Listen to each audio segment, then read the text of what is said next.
ফোনের সংযোগ বিচ্ছিন্ন করে সৌহার্দ্য স্থির হয়ে বসে এলো। তার চোখে মুখে এখন আর আগের সেই শান্ত আবেশ নেই, বরং এক শীতল ও ভয়ঙ্কর সংকল্পের ছাপ স্পষ্ট।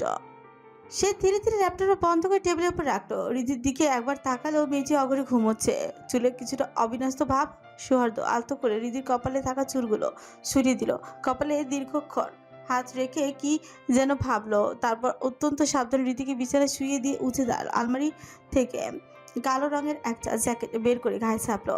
আয়নার সামনে দাঁড়িয়ে নিজের চুলগুলো ঠিক করে নিল। তার প্রতিটি নড়াচড়া যেন এক গাম্ভীর্য ফুটে উঠেছে। রিধির দিকে শেষবার নজর তাকিয়ে রইল, কপালে একটা চুমু খেয়ে বিড়বিড় করে বললাম, আই নো, নিজেকে যতটা ইনোসেন্ট দেখাও ততটা ইনোসেন্ট তুমি নাও জান। বলে একটা বাঁকা হাসি দিয়ে সৌহার্দ্য রুম থেকে বেরিয়ে গেল। রাত প্রায় 2টা। জঙ্গলের বুক চিরে আসা বাতাসের শোষ শব্দ ছাপিয়ে কানে আসছে ট্রাকের ইঞ্জিনের গর্জন। রাতের অন্ধকার এখানে এতটাই গাঢ় যে মনে হচ্ছে আকাশটা মাটির কাছাকাছি নেমে এসেছে।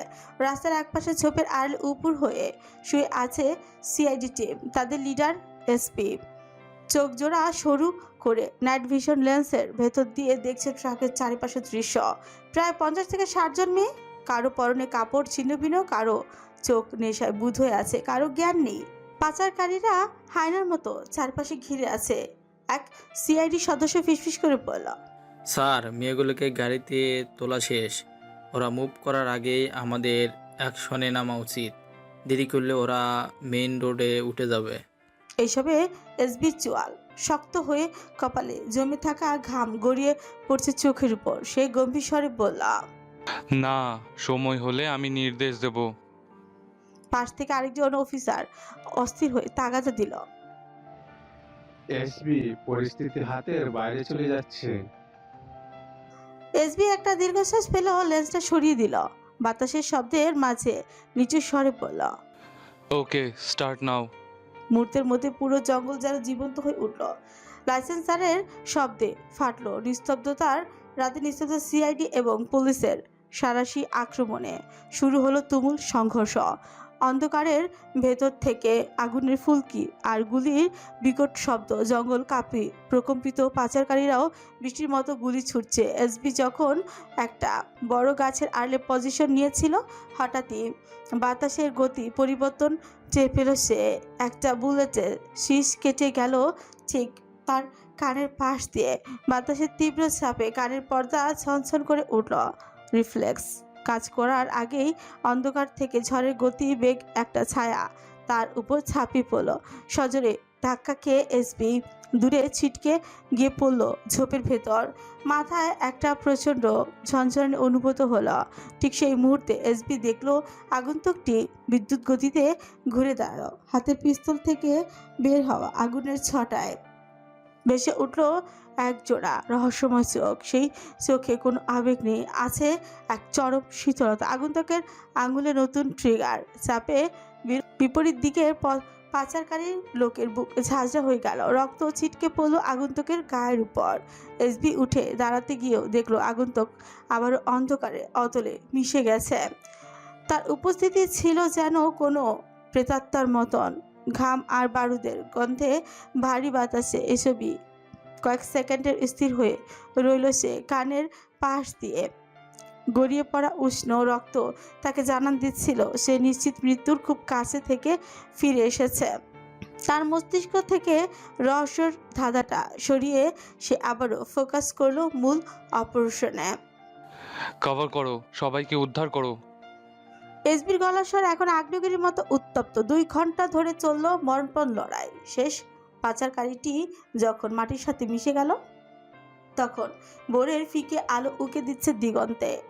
এসবি দাঁড়িয়ে রইল ট্রাকের সামনে। পুলিশের গাড়ির সাইরেন শব্দে চারপাশ মুখরিত, কিন্তু এসপি নিঃশব্দে তাকিয়ে আছে সেই অন্ধকার জঙ্গলটা দিকে। সকালের মিষ্টি রোদ চোখে পড়তে রিধির তন্দ্রা ভেঙে গেল।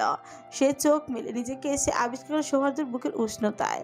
সৌহার্দ্যর এক হাতে তার মাথার নিচে, অন্য হাতটি আলতো করে জড়িয়ে রেখেছে কোমরে। তার বলিষ্ঠ পা রিধিকে শরীরের সাথে লেপ্টে রেখেছে। সৌহার্দ্যর গা থেকে ভেসে আসা ক্রিজ অ্যাভেন্টাস এর মাতাল করা সুগন্ধে রিধির চোখ দুচোখ বুঝে এলো। এক টুকরো তৃপ্তি নিয়ে বিড়াল ছানার মতো সে আবারও আরও খানিকটা গুটিসুটি মেরে ঢুকে গেল সোহার্দের বুকের গভীরে। লোমশ শক্ত বুকে নিজের ছোট্ট নাকটা ঘষে বারবার সেই ঘ্রাণ চুপু নিতে ব্যস্ত। হঠাৎ নিস্তব্ধতা ভেঙে ভেসে এলো সোহার্দের ঘুম জড়ানো গম্ভীর কণ্ঠস্বর। সুইটহার্ট, বিরক্ত করো না, ঘুমোতে প্রবলেম হচ্ছে। রিদি মুখ তুলে সোহার্দের চোখের দিকে তাকিয়ে ধীর কণ্ঠ বললাম। তাহলে ছাড়ুন, আমি উঠি। সোহার্দ রিদিকে আরো একটু কাছে টেনে নিয়ে তার কপালে গালে কয়েকটা গভীর চুমু খেলো। এরপর তাকে ছেড়ে দিয়ে গম্ভীর গলায় বললাম, গিয়ে পড়তে বসো, আসছি আমি। আজ তো আমাদের টেস্ট নেওয়া হবে। বলেই সে পাশ ফিরে শিব বলল। রিদি উঠে বসে সোহার্দর দিকে তাকিয়ে মুখ বেঙিয়ে বিড়বিড় করে বললাম, আনরোমান্টিক লোক একটা। এই টাইমে পড়ার কথা কে বলে? একরাশ বিরক্তি নিয়ে কোনো মতে ফ্রেশ হয়ে সে পড়ার টেবিলে গিয়ে বসল। রিদির পড়ার মাঝে ওর পাশে এসে বসলো সৌহার্দ্য। বইয়ের পাতায় চোখ রাখলো। রিদির মনোযোগের পুরোটাই তখন অন্য কোথাও। তার পাশে বসে থাকা সৌহার্দ্যর দিকে পরনে শুধু একটা কালো ট্রাউজার। তার সুঠাম ফর্সা শরীরের পেশিগুলো যেন প্রতিটি নড়াচড়ার জীবন্ত হয়ে উঠেছে। রুমের স্তিমিত আলোয় সৌহার্দ্যের ওই বলিষ্ঠ অবয়ব প্রীতিকে এক অদ্ভুত ঘোরের মধ্যে ফেলে দিয়েছে। মেয়েটা নিজের অজান্তেই যেন হিমশীতল হয়ে যাচ্ছে, অথচ বুকের ভেতরটা কেমন অস্থির হয়ে উঠেছে। তার খুব ইচ্ছে করছে বইয়ের এই জটিল হিসেব নিকেশ ছেড়ে সোয়াদে সে উন্মুক্ত বুকে মুখ গুজে কয়েকটা চুমু এঁকে দিতে। হৃদির এমন বিভোর দৃষ্টি আর আনমনা অবস্থা দেখে সৌহার্দ্য ফ্রুকুসকে উঠল। গম্ভীর স্বরে ধমক দিয়ে বললাম, স্টুপিড, না পড়ে অন্যদিকে তাকিয়ে আছো কেন? পড়ার সময় মনোযোগ কোথায় থাকে তোমার? দেড় ব্যাটারি। সোহার্দ্যের ধমকে হৃদয় সম্বিত ফিরল। তার ভেতরকার চাপা উত্তেজনা যেন আগ্নেয়গিরির মতো ছাই হয়ে ফুরে বেরিয়ে এলো। সে মুখটা ছামটা দিয়ে বলে উঠল, আপনি কি আমায় পড়তে বসিয়েছেন, নাকি আপনার মাখন মার্কা বডিটা দেখাতে বসিয়েছেন? মনোযোগ নষ্ট করার জন্যই আপনার এমন বইয়ের মুখে এমন অসংলগ্ন কথা শুনে সোহার্দ্যর বিরক্তি যেন উপচে পড়লো। সে হৃদির চোখের দিকে তাকে শীতল করার থমকে বললাম, বেয়াদব মহিলা, এসব অশ্লীল কথাবার্তা কোথায় শিখছো? রীতি অবাক হয়ে তার দিকে তাকালো। যে লোক নিজে সারাক্ষণ আস্তাগফিরুল্লাহ আমাকে কথা বলে, তাকে সে কিনা এখন তার এই ছোট কথাকে অশ্লীল বলে ভাবছে। রীতি বিরক্ত হয়ে বিড়বিড় করে বললাম। ভূতের মুখে রাম রাম। সোহার্দ্য রীতিকে কিছু বলতে যাবে, ঠিক তখনই দরজায় মৃদু কদাঘাত। রীতি উঠছে গিয়ে দরজা খুলতে দেখলো সায়দা চৌধুরী খাবার হাতে ট্রে নিয়ে দাঁড়িয়ে আছে। রীতি দ্রুত সরে গিয়ে ঘরে ঢোকার জন্য জায়গা করে দিল। ট্রেটা আলতো করে নিয়ে সে কিছু একটা অপরাধ বোধ থেকে নিয়ে বললাম, আপনি কেন কষ্ট করে আনলেন আম্মু? আমি তো নিচেই যেতাম।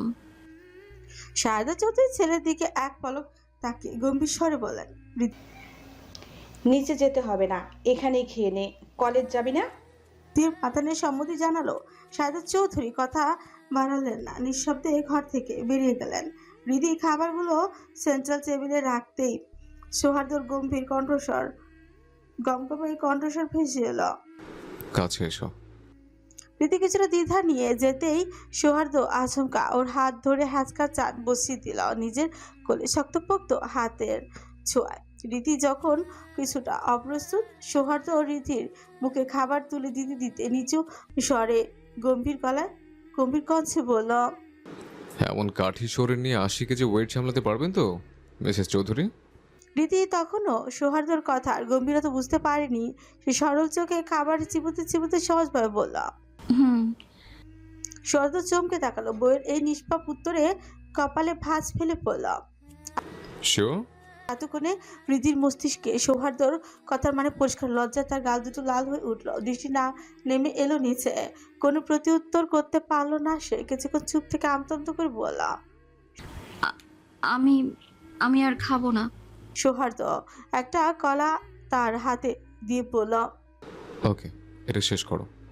দিদি দু এক কাপড় খেয়ে কলাটা রেখে দিল। সৌহার্দ্য বিরক্তিত ভ্রুকুচকে কলাটা তুলে নিয়ে সোজা খেতে শুরু করলো। বিরক্তিটুকু চাপা দিয়ে ধমকে শুরু করলাম, স্টুপিড, পাখির মতো খাওয়া কখন বন্ধ করবে? খাবার অর্ধেক ফেলে দেয়, এটা কেমন বাজে অভ্যাস? রীতির এই অভ্যাসটা সৌহার্দ্য অনেকবার লক্ষ্য করেছে। যে কোনো কিছুই শেষ করতে পারে না, অল্প একটু খেয়েই রেখে দেয়। এখন যেহেতু প্রায় সময় তার একসঙ্গে খায়, সৌহার্দ্য বিনা সংকোচে রীতির ফেলে রাখা সে অর্ধেক খাবারটুকু খেয়ে নেয়। কিন্তু এই অভ্যাসে বিরক্তি যে লাগে না তাই নয়, তবুও বউকে কষ্ট পাবে ভেবে কিছু বলতেও পারে না। অথচ সৌহার্দ্য কতটা খুঁতখুঁতে, বাইরের কোনো গ্লাসে পানি পর্যন্ত সে মুখে দেয় না। সেই মানুষটাই কিনা কোনো সংকোচ ছাড়া তৃপ্তির সাথে রিধির এঁচো খাবার শেষ করে ফেলে। শুরুতে রিধির ব্যাপারটা অবাক হলেও এখন দেখতে দেখতে অভ্যস্ত হয়ে গেছে। রিধি সৌহার্দ্যর কথার কোনো উত্তর দিলই না, বরং কলেজের উদ্দেশ্যে রেডি হতে চলে গেল। কিন্তু মনে মনে ভাবল, কি বা বলবো, সত্যি তো এটাই একটা বাজে অভ্যাস এটা, কিন্তু কি করার আছে আমার। ছোটবেলা থেকে যে এটা তার অভ্যাসে পরিণত হয়ে গেছে, এটার জন্য তার দায়ী তার বাবা মা। রিধি কোনো খাবার না খেতে পারলে তিনি তখন বলতেন, অন্যটা ট্রাই করো, যেটা পারছো না সেটা খেতে হবে না।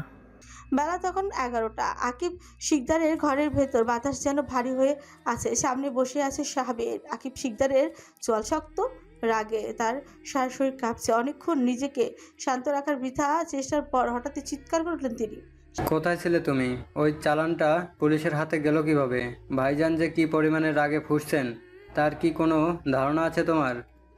আমার তো মনে হয় ওই বেয়াদব ছেলেটা আর ওই বজ্জাত এমপির কারসাজি এসব। তুমি কি বন্ধুত্বের দোহাই দিয়ে আমাদের ব্যবসার সর্বনাশ করেছো বীর? কত কোটি টাকার লস হয়েছে জানো? সাহাবীর অটল। বাবার উত্তেজনার বিপদে সে বসে রইল হিমশীত শান্ত হয়ে।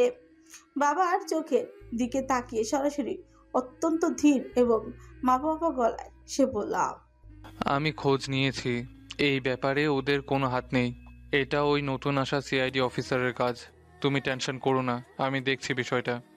কিন্তু সাহাবীরের এই অশান্ত আশ্বাস আকিব শিকদারের অস্থিরতাকে কমাতে পারল না। তিনি আরো কঠোর স্বরে বললেন, শুধু দেখছি বললে হবে না বীর, যেভাবে হোক এই সিআইডিকে সরিয়ে দেওয়ার ব্যবস্থা করো। আর শুনলাম আকরাম ভাইজানের খুনের মামলাটা নিয়ে নাকি সে আবার কোর্টে গিয়ে আপিল করেছে। সেটা অ্যাক্সিডেন্ট ছিল বলে আমরা বিষয়টা নিয়ে বাড়াবাড়ি করিনি, তাহলে এখন কেন সেইটা নিয়ে ঘাটাঘাটি হচ্ছে? ওই ছেলে আমাদের পারিবারিক ব্যাপারে নাক গলানোর সাহস পাচ্ছে কোথায়? বাবার প্রতিটি কথায় তিক্ততা থাকলেও সাহাবীরের মুখাবে কোনো প্রতিক্রিয়া হলো না। সে শুধু নির্বিকার কণ্ঠে উত্তর দিল, সেটা আমি বলতে পারবো না। হয়তো তার মনে কোনো খটকা আছে, আর খুনের রহস্য তখন সে হয়তো শেষ পর্যন্ত দেখবে। সেটা একান্তই তার ব্যক্তিগত বিষয়। আর শ্বশুর হয় আকরাম খান, তা তুমি বোধহয় ভুলে যাচ্ছ বাবা। কথাটা বলে আকিব শিকদার আর কোনো কথা বলার সুযোগই না দিয়ে নিস্তব্ধতা ঘরগুটিতে আরো একবার অস্থিরতা রেখে সাহাবীর ধীরে পেরিয়ে গেল। বেলা তখন প্রায় 2টো। কলেজ শেষ করে গেটের সামনে দাঁড়িয়ে আছে রিধি, হাতে ধরা একটা চকলেট। তাতে আলতো কামড় বসিয়ে সে উদাস চোখে সেদিকে এদিক সেদিক তাকাচ্ছে। সৌহার্দ্য মেসেজ করেছে অপেক্ষা করতে। 10 মিনিট পেরিয়ে গেলে তার কোনো দেখা নেই। এরই মধ্যে সাহাবীর এসে দেখা করে এক গাদা চকলেট কিনে দিয়ে গেছে। রিধি বিরক্ত হয়ে ভাবলো সৌহার্দ্য চেম্বারের দিকে এগিয়ে যাবে, ঠিক সেই মুহূর্তে সৌহার্দ্য এসে তার সামনে হাজির হলো। সৌহার্দ্য চোখ থেকে যখন সানগ্লাসটা করে রিধির কাঁধে হাত দিয়ে রেখে তাকে নিজের কাছে টেনে নিল, রিধির মুখের একপাশে লেগে থাকা চকলেটের একটু অংশ পরম মমতায় মুছে দিয়ে কপাল কুঁচকে জিজ্ঞেস করল, এগুলো কোথায় পেলে? রিধি সৌহার্দ্যের মুখের সামনে চকলেটটা বাড়িয়ে দিয়ে সহজভাবে বলল। ভাইয়া এসেছিল। সৌহার্দ্য চকলেটে একটা কামড় বসিয়ে হাতগুলির দিকে তাকালো। ব্যস্ততা থাকলেও রিধির চোখের দিকে তাকিয়ে নরম স্বরে বলল, ওকে চলো, তোমাকে দিয়ে আসি। রিধি সৌহার্দ্যর কাছে আরো একটু ঘেঁষে দাঁড়িয়ে মিষ্টি এসে বললাম, শুনুন না, কোথাও যেতে ইচ্ছে করছে, আমার নিয়ে যাবেন? সৌহার্দ্যের পরিকল্পনা ছিল রিধিকে বাড়িতে নামিয়ে দিয়ে জরুরি একটা কাজে যাওয়ার, কিন্তু বইয়ের এমন আদুরে আবদার ফেরানোর সাধ্য তার হলোই না। তার হৃদয়ের সব ব্যস্ততা মুহূর্তের যেন মুছেই গেল, ধুয়ে গেল। রিধির চোখের দিকে তাকিয়ে কপাল কুঁচকে বললাম, ওকে, বাট কোথায় যেতে চাও? রিধি একটু ভেবে বলল। একটু গ্রাম্য টাইপ কোথাও চলুন না। সৌহার্দ্য শান্ত কণ্ঠে উত্তর দিল। ওকে সুইটহার্ট। গাড়ি দরজা খুলে রিধিকে বসিয়ে নিজেও ড্রাইভিং সিটে গিয়ে বসলো সৌহার্দ্য। শহরে পিছালা রাস্তা ছাড়িয়ে গাড়িটি যখন মেন রোডের দিকে এগোচ্ছিল, দুই পাশের ব্যস্ততা ধীরে ধীরে স্থমিত হয়ে উঠল। জানালা দিয়ে আসা বাইরের স্নিগ্ধ বাতাস রিধির এলোমেলো চুলগুলো বাবার বারবার তার মুখের উপর উড়িয়ে দিচ্ছিল। রীতি এক হাত দিয়ে কিছু একগুলো বার কানের পাশে গুঁজে দিল। তার চোখ মুখ এক অদ্ভুত প্রশান্তি। স্টিয়ারিংয়ে এক হাত স্টিয়ারিংয়ে মাছ ধরে মাঝপথে আর চোখে হৃদির দিকে তাকালো। তার মনে হচ্ছে এই শান্ত বিকেলে হৃদির স্নিগ্ধ মুখশ্রীর সাথে প্রাকৃতিক এই রূপ মিশে যাচ্ছে কেন যেন। কিছুক্ষণ যেতে পাথরের মোড় ঘুরতে চোখে পড়ল দিগন্ত জোড়া ফসলি মাঠ আর তীরগা ঘেঁষে থাকা বই চলা এক শান্ত বিশাল দিঘি। দিঘির স্থির জলে বিকেলের ম্লান রোদ চিকচিক করছে। যখন কেউ রূপুলি রং ছড়িয়ে দিয়েছে যেন। গাড়ি যত এগোচ্ছিল আধুনিক সভ্যতার কোলাহল ততটাই ফিকে হয়ে আসছিল। এক সময় কাঁচা রাস্তা শেষে দিঘির পাড়ের একই নির্জন জায়গায় এসে তারা পৌঁছালো। প্রকৃতির এই নীরবতা ও আর দিঘির কলতানটুকু এমনভাবে অনুভব করলো সৌহার্দ্য। গাড়িটি ধীর গতিতে একপাশে নামালো। গাড়ি থেকে নেমে হৃদি ছুটলো দিঘির কোনায়। খোলা বাতাসে তার চুলগুলো এলোমেলো হয়ে উঠছে। পানির কলকল শব্দে চারপাশটা কেমন নেশা ধরানো। হৃদি দু চোখ ভরে সেই স্নিগ্ধতা উপভোগ করছিল। ঠিক তখনই আচমকা অনুভব করলো কেউ পিছে এসে দাঁড়িয়েছে। পরমতে সরে কেঁপে উঠলো ওর। পেছনে থেকে সৌহার্দ্য ঠিক ওর ঘাড় বরাবর ঘেঁষে দাঁড়িয়েছে। পুরুষালের সুগন্ধটা রীতির নাকে আসতে ও থমকে গেল। সৌহার্দ্য রীতির কানের একদম কাছে মুখটা নামিয়ে আনলো। তার গরম নিঃশ্বাস রীতির কান লতিতে লাগতে মেয়েটার সিতারা দিয়ে একটা বৈদ্যুতিক স্রোত বয়ে গেল। সৌহার্দ্য ফিসফিস করে বলল, তোমার চাও তো পূরণ করলাম সুইটহার্ট, এবার আমারটা পূরণ করবে না? এইভাবে আর কতদিন আমায় উপোস রাখবে? রীতির গাল লজ্জায় চকচকে হয়ে উঠল। বুকের ভেতর ধুকপুকানটা যেন একদমই বাইরে থেকে শোনা যাচ্ছে। সে নিচু গলায় মিনমিন করে বলল, আমি কি উপোস থাকতে বলেছি আপনাকে? বলতে গিয়ে ওর ঠোঁট দুটো কেঁপে উঠল, থেমে গেল। ও সত্যি তো সৌহার্দ্যকে সে কখনো বারণ করেনি, কিন্তু সৌহার্দ্য যখন কাছে আসে তখন তার সেই উন্মুক্ত অস্থিরতা, রীতির ওপর তার অধিকার ফলানো সে তীব্র ব্যাকুলতা রীতিকে দিশেহারা করে দেয়। একটা সামান্য চুমুর আবদার মেটাতে গিয়ে সৌহার্দ্য যখন ওকে আগলে ধরে তখন তার বেপরা উন্মাদনা সামলাতে গিয়ে মেয়েটা হিমশিম খায়। তাই তো একটু ভয় পায় এই উন্মাদ পুরুষকে। হৃদি হঠাৎ থেমে যাওয়া সৌহার্দ্য সহ্যই হলো না। সেই হৃদির চোখের দিকে তাকিয়ে এক তীব্র নেশায় মত্ত। হৃদির এই লাজুক স্বীকারোক্তিটা যেন তার ভেতরে তৃষ্ণাকে আরও বাড়িয়ে দিল। সে আর দেরি করল না। হঠাৎ এক টানে হৃদিকে নিজের কোলেই তুলে নিল। নরম ঘাসের উপর বসে হৃদির পা দুটোকে নিজের কোমরে পেঁচিয়ে তাকে নিজের দিকে ভালো করে টেনে নিল। হৃদির লাজুক চোখের গভীরতায় তাকে একদম নেশাতুর দৃষ্টিতে সরতে ফিসফিস করে বললাম, আমার সাথে মিশে যাও সুইটহার্ট, আই প্রমিস একটুও কষ্ট দেব না। সৌহার্দ্যের চোখে তখন এক অসীম ব্যাকুলতা, যেন হৃদিকে নিজের অস্তিত্বের সাথে মিশিয়ে নিতে সে আর এক মুহূর্ত অপেক্ষা করতে পারছে না। হৃদি তার উত্তপ্ত চাউনির সামনে নিজেকে পুরোপুরি সঁপে দিল। চোখের পলক ফেলে সে শুধু আলতো করে মাথাটা নারীর সম্মতি জানালো। সৌহার্দ্য ছোঁচ কামড়ে বাঁকা হাসল। হৃদির রক্তিম মুখটার দিকে তাকে দুষ্টুমি ভরা কণ্ঠে বললাম, কে ম্যাডাম? বলছে শুনে সায় দিলেন তো? আমি ঠিক কি বোঝাতে চাইছি? রীতি লজ্জায় একদম কুকড়ে গেল। এই লোকটা যে তাকে লজ্জায় ফেলার কোনো সুযোগই ছাড়ে না তা সে হাড়ে হাড়ে টের পাচ্ছে।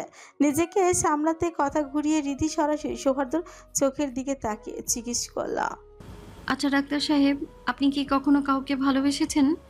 রীতির চোখের গভীরে তাকিয়ে সৌহার্দ্য তার নাকটা আলতো করে টেনে দিয়ে গম্ভীর গমগমে স্বরে বললাম, নাও, একটা স্টুপিড বইয়ের অপেক্ষা ছিলাম যে সে আমার জীবনটা জ্বালিয়ে পুড়িয়ে ছাড়খাড় করবে। সৌহার্দ্যর কথাগুলো রীতি একদম ভালো লাগলো না। বিরক্তিতে গাল ফুলিয়ে সে ঝাঁঝালো গলায় বললাম, আমি আপনার জীবনে না এলে তো কপালে বউ জুটতোই না আপনার। এত রাগ আর মেজাজ আপনার। আমি ভালো মেয়ে বলেই সব সহ্য করে নিচ্ছি। কথাটা বলে সে সৌহার্দ্যর বাঁধন থেকে নিজেকে ছাড়িয়ে নিতে চাইল, কিন্তু সৌহার্দ্য যেন তাকে আরও নিবিড়ভাবে নিজের কাছে টেনে নিল। রীতির নাকের ডগায় নিজে নাক ঘষে সে মৃদু স্বরে বললাম, বলো কি, এত বড় উপকার করে ফেললে আমাকে? তাহলে তো ম্যাডাম এই উপকারের বিনিময়ে কড়া একটা চুমু দিতেই হয়। বলে কোনো দ্বিধা ছাড়াই সে হৃদির কোমল ঠোঁট জোড়া নিজের দখলই নিল। কিন্তু মুহূর্ত পেরোতে বাতাসের বিপরীতে ভেসে এলো এক কর্কশ গভীর কণ্ঠস্বর।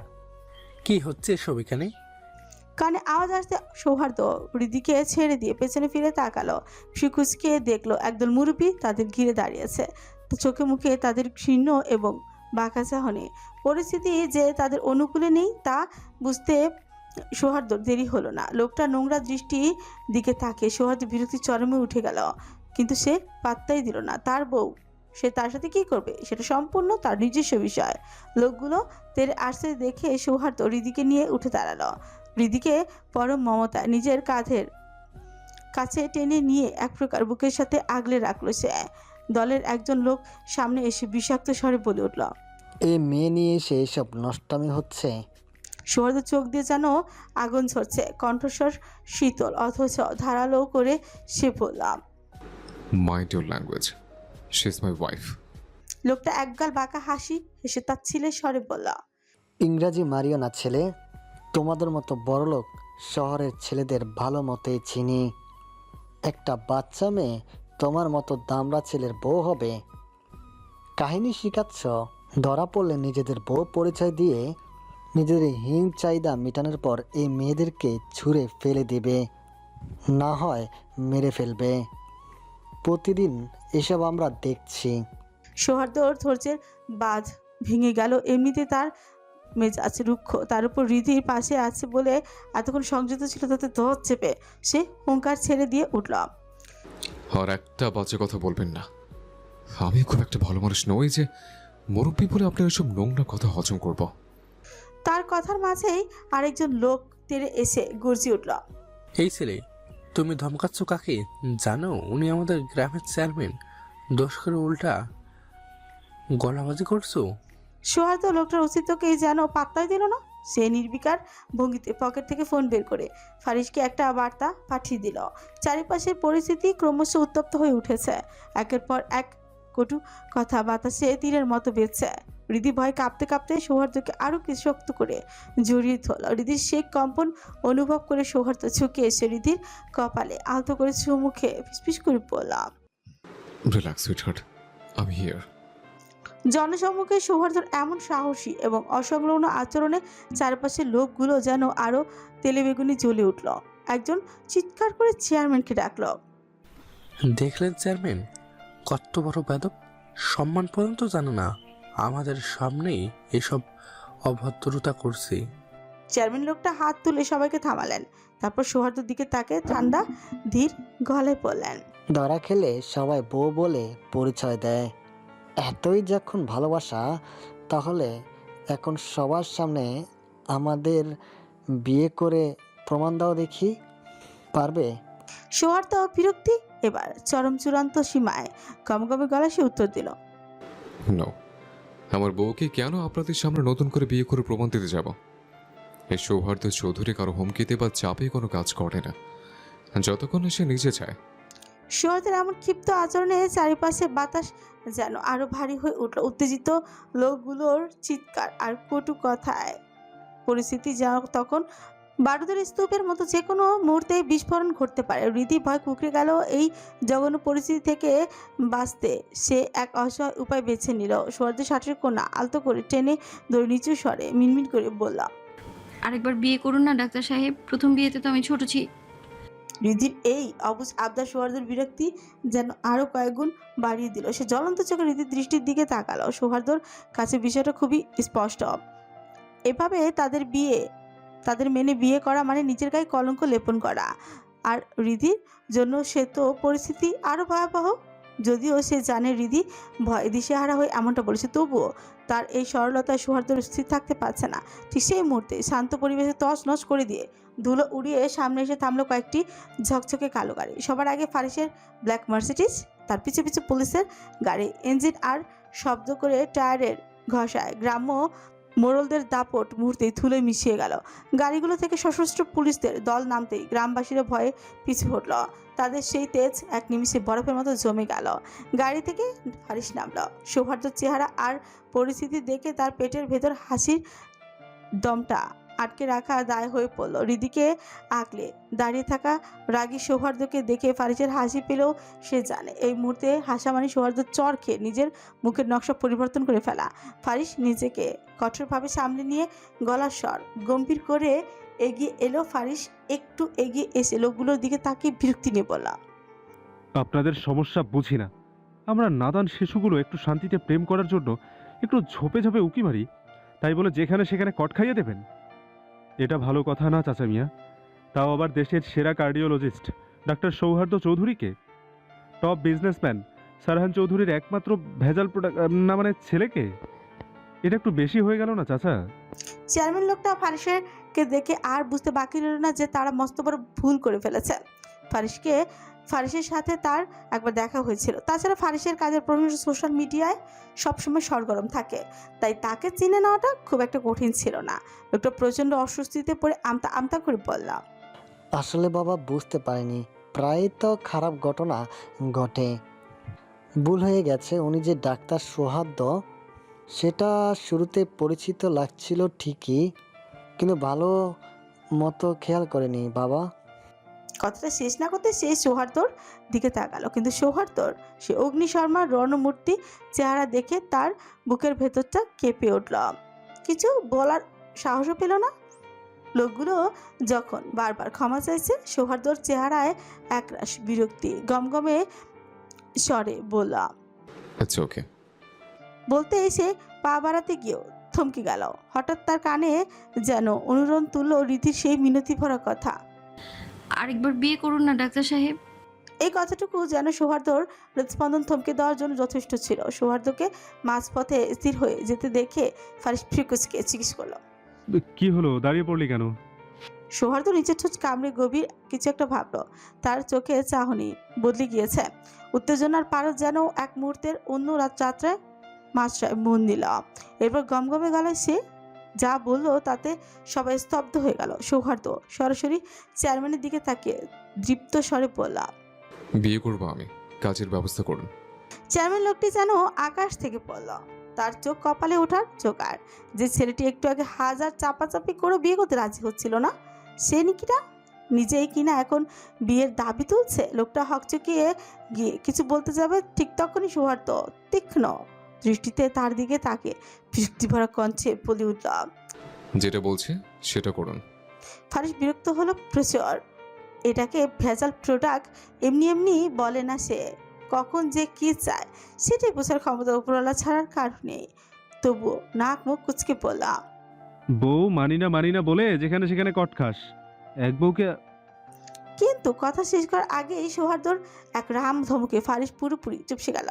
পরিস্থিতি বেগতিক দেখে সে সাথে সাথে কথা গিলে নিয়ে আমতা আমতা করে বললাম, না মানে বলতে চেয়েছিলাম তোর বউ তুই বিয়ে করবি, এতে আমার কি, কর যা খুশি। সৌহার্দ্য ফারিসের কথা আর কোনো পাত্তাই দিল না। সে নির্বিকার ভঙ্গিতে ফোন বের করে সরাসরি বাবা সারহান চৌধুরীকে ফোন লাগালো। পরিষ্কার গলায় নির্দেশ দিল মাকে নিয়ে দ্রুত সে ঠিকানা আসার জন্য, লোকেশন এবং পাঠিয়ে দিল। এদিকে রিধির অবস্থা তখন কাহিল। সকালের পর কিছু খাওয়া হয়নি, তার উপর এই চরম উত্তেজনা ধকল। তার শরীর উপর দিয়ে প্রচণ্ড ঝড় বইছে। রিধি নিথর দেহ হয়ে দাঁড়িয়ে আছে। মাথাটা তার কেমন যেন চক্কর দিচ্ছে বারবার। চারপাশ শব্দগুলো ক্রমশ তার কাছে অস্পষ্ট মনে হচ্ছে। সৌহার্দ্য বুঝতে পেরে হৃদিকে কাছে টেনে নিয়ে নিজের বুকের সাথে মিশিয়ে নিল। প্রায় ঘন্টাখানিক পর সারহান চৌধুরী ও শাহেদা চৌধুরী উপস্থিত হলেন। ফারিসের কাছে সব ঘটনা শুনে তাদের সম্মানিত পুত্র যে এমন পরিস্থিতিতে গ্রামবাসীদের কাছে কট খেয়েছে তা জানতে পেরে সারহান চৌধুরীর পক্ষে হাসি আটকে রাখা অসম্ভব হয়ে পড়ল। ছেলেকে নিয়ে বেশ ভালোই খোঁচাখুচি করলেন তিনি, কিন্তু সৌহার্দ্যের মুখ অবিচল। মুখে কোনো প্রতিক্রিয়া নেই, শুধু গমগমে স্বরে অদ্ভুত এক তেজ নিয়ে বলে উঠল, বিয়ে করব, উপভোগ করো। দোয়া দেওয়া যেন বছর ঘোরার আগেই তোমাকে দাদা বানাতে পারে। এমন নির্লজ্জ অথচ দৃঢ় কণ্ঠে বলা কথায় সারহান চৌধুরী হাসি মুহূর্তে মিলিয়ে গেল। ছেলের অধ্যত্ব দেখে ওনার মুখটা চুপসে গেল। এই নির্লজ্জ ছেলের সাথে কথা বাড়িয়ে কোনো লাভ নেই। কখন কি বলে ইজ্জত খেয়ে দিবে তার ঠিক নেই, কিন্তু এখানে এভাবে বিয়ে করবে শুনে সারহান চৌধুরী বিরক্ত হয়ে বলেন, তোমার কি বিয়ে করার জন্য বাড়িঘর নেই? এখানে কেন বিয়ে করতে হবে? পুকুর পাড়ে এই জঙ্গল আর ধুলোবালির মধ্যে? সৌহার্দ্য বাবার কথার কোনো উত্তর না দিয়ে সরাসরি কাজের দিকে তাকে গম্ভীর স্বরে বললেন। বিয়ে পড়ান। কাজী অনেক আগে থেকে উপস্থিত ছিল, কিন্তু সৌহার্দ্যর সে অগ্নি শর্মা রণমূর্তি দেখে ভয়ে সে কুকড়ে গিয়েছিল। সৌহার্দ্য রাগের চোখের ইশারাতে তার কথা আটকে যাচ্ছিল। সে কোনো রকমে আমতা আমতা করে ভয় ভয় জিজ্ঞেস করলাম, দিনমোহর কত বাঁধবো বাবা? সৌহার্দ্য তার পাশে নিথর হয়ে বসে থাকা বউয়ের দিকে একবার তাকালো। তার চোখে কোণে তখনও হৃদির প্রতি এক অদ্ভুত অধিকারবোধ আর অস্থিরতা। কোনো রকম ভাবনা চিন্তা ছাড়াই সে গমগমে স্বরে বলে উঠল, বাঁধন 100 টাকা, সাথে স্টুপিড মহিলার প্রতিটি নিঃশ্বাস প্রশ্বাস সব আমার নামে লিখে দিন, যাতে আমাকে ছেড়ে যেতে চাইলে কোনো নিঃশ্বাস নিয়ে যেন যেতে না পারে। সৌহার্দ্যের রোমশকর আর অদ্ভুত দাবির কথা শুনে কাজী থমকে গেল। উপস্থিত সবার অবস্থা তখন একই, যেন পাথরের মূর্তির মতো জমে গেছে তারা। এই জল ভরা জঙ্গল আর দিঘি পারে এমন আজব দেনমোহরের বিয়ে পড়ানো তার দীর্ঘ পেশা জীবনের ইতিহাসে এই প্রথম। একটু ইতস্তত বোধ করে কাঁপা কাঁপা গলায় বললাম, বাবা এটা কি একটু বেশি না? মানে কম হয়ে গেল না? তোমার টাকার এতই অভাব পড়লে আমাকে বলো, আমি দিচ্ছি। তবুও এমন। কাজী কথা শেষ করার আগে সারহান চৌধুরী রেগে গিয়ে গর্জে উঠলেন। সারহান চৌধুরীর কথার মাঝখানে সৌহার্দ্য তাকে থামিয়ে দিয়ে শীতল কণ্ঠে বললাম, আমার যা টাকা আছে তোমার সব সম্পদ কিনেও আমার নাতিপতিরা আরামসে খেয়ে যেতে পারবে। ফারিস নাক মুখ কুচকে তিক্ত কণ্ঠে বললাম, তাহলে তো কিপটামি করছিস কেন? বলে কাজীর দিকে ফিরে আদেশ করলাম, আপনি দেখুন তো 50 কোটি টাকা, ওর কথা শোনার দরকার নেই। কাজী বেচারা পড়েন মহা ফ্যাসাদে। এই পাত্র যে বিয়ে করবে বলছে, সে বলছে 100 টাকা দেন মোহর, আবার তার বন্ধু বলছে 50 কোটি। কার কথা শুনবে ভেবে কুল পাচ্ছিল না তারা। সৌহার্দ্য একরাশ বিরক্তি নিয়ে কাজের দিকে তাকে থমক দিয়ে উঠল, লিখুন 150 টাকা। বউ আমার, আপনাকে অন্য কারো কথা শুনতে হবে না। আমার কাছে ক্যাশ আছে 200 টাকা। 150 টাকা খাবেন আর বাকি 50 টাকা দিয়ে বউকে চকলেট কিনে দেব। বিয়ের দিন মিষ্টিমুখ করাতে হয়। ফারিস আবার নাক মুখ কুচকে কিছু বলতে চাইল, কিন্তু শাহেদা চৌধুরী তাকে থামিয়ে দিয়ে সবার উদ্দেশ্যে অত শান্ত অথচ দৃঢ় কণ্ঠে বলল, ও যেটা চাইছে করুক, কারো কিছু বলতে হবে না। শাহেদা চৌধুরী খুব ভালো করেই জানেন সৌহার্দ্য মাসখানেক আগে নিজের সম্পত্তি 90% হৃদির নামে দিয়ে দিয়েছে। এই কথা সৌহার্দ্য কেবল তাকেই জানিয়েছিল, বাড়ির আর কেউ বা হৃদি তা জানেই না। তাই হৃদির জন্য সৌহার্দ্যর এই তুচ্ছ অঙ্কের কাবিন যে আসলেই রতিকি তা মা হিসেবে তিনি ঠিকই বুঝতে পেরেছেন। এদিকে সব দ্বন্দ্বের মাঝে রীতি বসে আছে এক পাশে, শাহেদা চৌধুরীর বুকের সাথে লেপটে। সৌহার্দ্য 1 টাকা দিয়ে বিয়ে করলো তার কিছু যায় আসে না। সে শুধু সৌহার্দ্যর সেই শীতল দৃষ্টি আর আগলে রাখার ছোঁয়া নিজেকে হারিয়ে ফেলছে। সৌহার্দ্য রীতিকে এভাবে থাকতে দেখে একটু কাছে এগিয়ে এসে ফিসফিস করে পড়ল, সুইটহার্ট, খারাপ লাগছে? ছেলের এই প্রকাশ্য বেহায়াপনা দেখে সারহান চৌধুরী বিরক্তিতে নাক মুখ কুচকে কাজীকে তাড়াতে বলেন, বিয়ে পড়ান, না হলে এই বেয়াদব ছেলের নির্লজ্জতা দেখতে দেখতে আমি হার্ট অ্যাটাক করব। কাজী নিজেও প্রচণ্ড বিরক্ত, কিন্তু ভয় টু শব্দ করার সাহস পাচ্ছে না। জীবনে কম বিয়ে তো পড়েনি তিনি, কিন্তু এমন আজও বিয়ে তার দীর্ঘ কেরিয়ারে এই প্রথম। সৌহার্দ্য যে একজন হার্ট স্পেশালিস্ট ডক্টর এটা জানার পর কাজী আবার অবাক হয়েছেন। একে দেখলেই তো রোগী হার্ট অ্যাটাক করার মতো কথা। এমন বদমেজাজি বেপরোয়া আর খামখেয়ালি টাইপের ছেলে তিনি জীবনও খুব কম দেখেছেন। নিজের অস্বস্তি ছেড়ে ফেলে কাজী দ্রুত কাবিননামা লিখতে শুরু করলেন। এই আপদ থেকে যত তাড়াতাড়ি বিদায় নেওয়া যায় ততই ভালো। কাজী কাবিননামা লেখালেখি শুরু করে দিলেন। রীতির দিকে তাকিয়ে বিনম্র স্বরে জিজ্ঞেস করলেন, শাহান চৌধুরী ও শাহিদি চৌধুরীর মাত্র পুত্র সৌহার্দ্য চৌধুরীকে 150 টাকা দেনমোহরে বিবাহ করতে রাজি থাকলে বলো মা কবুল। রীতির বুকটা কেমন যেন মোচড় দিয়ে উঠল। হৃদকম্পন তার বুকের খাঁচায় যেন তাণ্ডব নৃত্য করছে। আগের বিয়েটা সময় সে তখন বুঝেছিল না, ভালো করে বিয়ের মানেও জানতো না, চিনত না সৌহার্দ্য চৌধুরীকে, সৌহার্দ্য চৌধুরীর নামের মানুষটিকে। কিন্তু আজ ভালোবাসার মানুষটির নামে কবুল বলার সময় তার মনের ভিতরে এক অদ্ভুত ভালো লাগার শিহরণ বয়ে গেল। সৌহার্দ্য তীক্ষ্ণ দৃষ্টিতে তাকিয়ে আছে রিধির মুখের দিকে। রিধির প্রতিটি সেকেন্ডের বিলম্ব যেন তার কাছে অসহ্য মনে হচ্ছে। রিধি গভীর আবেগ ধরে ধীর কণ্ঠে উচ্চারণ করলাম, কবুল। কাজী আবার বললেন। মা নিয়ম অনুযায়ী আরও দুবার বলতে হয়। রিদ্ধি লাজরাঙা মুখে শান্ত স্বরে আরো দুবার বলল। কাজী এবার সোহার্দের দিকে তাকিয়ে ধীর স্থির ভাবে বলতে শুরু করলেন। আকরাম খান ও মালিয়া খানের একমাত্র মেয়ে কে? কাজী বাক্য শেষ করার আগে সোহার্দ অধৈর্য হয়ে বলে উঠল। কবুল কবুল কবুল। বলেই সে আর এক মুহূর্ত দেরি করলো না। উপস্থিত সবাইকে তোয়াক্কা না করে রিদিকে পাজা করে তুলে নিল। রিদি চমকে গিয়ে সোহাদের শার্ট শক্ত করে জড়িয়ে ধরল। সোহাদ লম্বা পায়ে গাড়ির দিকে হাঁটা দিল। সেখানে উপস্থিত সবাই যেন পাথরের মূর্তির মতো জমে গেছে। কারো মুখ দিয়ে কোনো শব্দ বের হচ্ছে না। ফারিস নিজেই বিরক্তি আর বিস্ময় চেপে রাখতে না পেরে আনমনেই সারান চৌধুরীর কাছে গিয়ে তাকিয়ে বলে উঠল। এই প্রোডাক্টটা আসলে কি খেয়ে জন্ম দিয়েছেন এমন ভ্যাজ? কিন্তু তার আগে সারান চৌধুরীর জ্বলন্ত দৃষ্টির মুখোমুখি হতে হলো তাকে। নিজের ভুল বুঝতে পেরে ফারিস সাথে সাথে চুপসে গেল। এদিকে পরিস্থিতি বেগতিক দেখে সারান চৌধুরী রাগে ক্ষোভে ফুঁসে খরচে উঠলেন। সবগুলো বেয়াদব, যাও আমার চোখের সামনে থেকে দূর হও সব বেয়াদবের দল।